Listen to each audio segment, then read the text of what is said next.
ವಿಧಾನಸೌಧದ ಮುಂಭಾಗವೇ ನಾರಿಯರ big fight ನಡೀತು. ನಿನ್ನೆ ತಾನೇ ವಿಮೆನ್ಸ್ ಡೇ ಆಗಿದೆ. ಇವತ್ತು ಆಲ್ರೆಡಿ ಕೈ ಮಿಲಾಯಿಸೋ ಹಂತಕ್ಕೆ ಉತ್ತರ ಭಾರತ ಮೂಲದ ಲೇಡೀಸ್ ಇಬ್ರು ಫೈಟ್ ಮಾಡ್ತಾ ಇದ್ದಾರೆ ವಿಧಾನಸೌಧದ ಎದುರುಗಡೆ.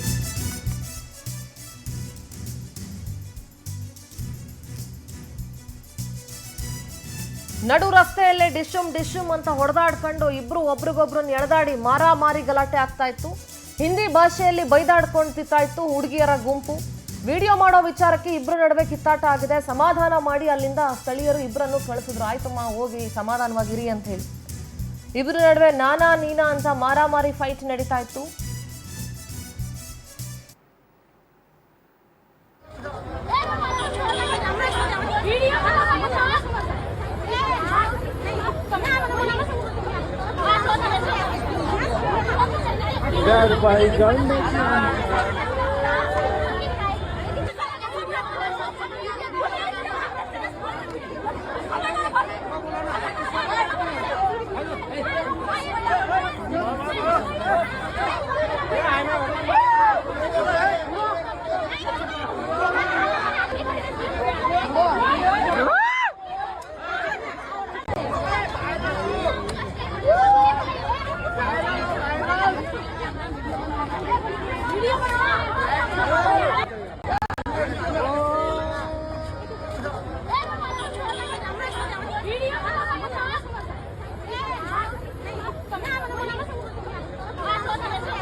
ಇದೇ ವಿಚಾರಕ್ಕೆ ಸಂಬಂಧಪಟ್ಟಂತೆ ನಮ್ಮ ಪ್ರತಿನಿಧಿ ಸುಚಿತ್ರಾ ನೇರ ಸಂಪರ್ಕದಲ್ಲಿ ಜಾಯ್ನ್ ಆಗ್ತಾ ಇದ್ದಾರೆ. ಸುಚಿತ್ರಾ, ವಿಧಾನಸೌಧದ ಮುಂಭಾಗ ಒಂದು ನಾರ್ತ್ ಇಂಡಿಯಾದ ಅಂದ್ರೆ ಉತ್ತರ ಭಾರತ ಮೂಲದ ಹೆಣ್ಮಕ್ಳ ಗುಂಪು ಒಂದು ಕೈ ಮಿಲಾಯಿಸೋ ಹಂತಕ್ಕೆ ಗಲಾಟೆ ಮಾಡ್ತಾ ಇದ್ರು.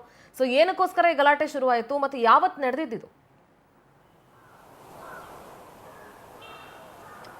ಸಿಂಧೂರ, ಏನು ವಿಧಾನಸೌಧಕ್ಕೆ ತನ್ನದೇ ಆದಂತಹ ಇತಿಹಾಸ ಇದೆ, ಹಾಗೆ ಮಹತ್ವ ಇದೆ. ಆ ವಿಧಾನಸೌಧದ ಮುಂಭಾಗವೇ ಉತ್ತರ ಭಾರತೀಯ ಮೂಲದ ಇಬ್ಬರು ಯುವತಿಯರ ಗುಂಪು ಗಲಾಟೆಯನ್ನ ಮಾಡ್ಕೊಂಡಿರುವಂಥದ್ದು, ಜೊತೆಗೆ ಕೈ ಮಿಲಾಯಿಸಿ ಜಗಳವನ್ನ ಮಾಡ್ಕೊಂಡಿದ್ದಾರೆ. ಇತ್ತೀಚೆಗೆ ಕಳೆದ 3-4 ತಿಂಗಳ ಹಿಂದೆಯಷ್ಟೇ ಹೊರ ರಾಜ್ಯದ ಯುವಕರು ಹೆಲ್ಮೆಟ್ನಲ್ಲಿ ಹೊಡೆದಾಡ್ಕೊಂಡಿರುವಂತಹ ದೃಶ್ಯವೂ ಕೂಡ ವೈರಲ್ ಆಗಿತ್ತು. ವಿಧಾನಸೌಧದ ಪೊಲೀಸ್ ಠಾಣೆಯಲ್ಲಿ ಕೂಡ FIR ದಾಖಲಾಗಿತ್ತು. ಇದಾದ ನಂತರದಲ್ಲೂ ಕೂಡ ವಿಧಾನಸೌಧದ ಮುಂಭಾಗವೇ ನಿನ್ನೆ ಸಂಜೆ 6 ಗಂಟೆಯ ಸುಮಾರಿಗೆ ಈ ಒಂದು ಘಟನೆ ನಡೆದಿರುವಂಥದ್ದು. ಇಬ್ಬರು ಕೂಡ ಉತ್ತರ ಭಾರತ ಮೂಲದ ಯುವತಿಯರು ಹೋಳಿ ಹಬ್ಬದ ಆಚರಣೆಗೆ ಅಂತ ಹೇಳಿ ಆ ಒಂದು ವಿಧಾನಸೌಧ ಮುಂಭಾಗ ಬಂದಿರ್ತಾರೆ. ಸಾಕಷ್ಟು ಜನ ಅಲ್ಲಿ ಫೋಟೋವನ್ನ ತೆಗೆದುಕೊಳ್ತಾ ಇರ್ತಾರೆ.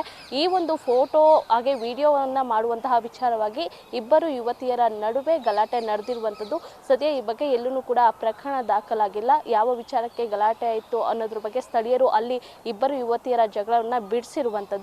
ಆದರೆ ಎಷ್ಟರ ಮಟ್ಟಿಗೆ ವಿಧಾನಸೌಧ ಮುಂಭಾಗ ಈ ರೀತಿಯಾಗಿ ಹೊರ ರಾಜ್ಯದಿಂದ ಬಂದಂತಹ ಯುವಕರಾಗಿರ್ಬೋದು, ಯುವತಿಯರಾಗಿರ್ಬೋದು ಈ ರೀತಿಯಾಗಿ ಗಲಾಟೆ ಮಾಡುವಂಥದ್ದು ಎಷ್ಟು ಸರಿ ಅನ್ನೋದು ಇಲ್ಲಿ ಪ್ರಶ್ನೆ ಆಗುತ್ತೆ. ಸುಚಿತ್ರಾ, ಥ್ಯಾಂಕ್ ಯು ನಿಮ್ಮೆಲ್ಲ ಡೀಟೇಲ್ಸ್ಗಾಗಿ.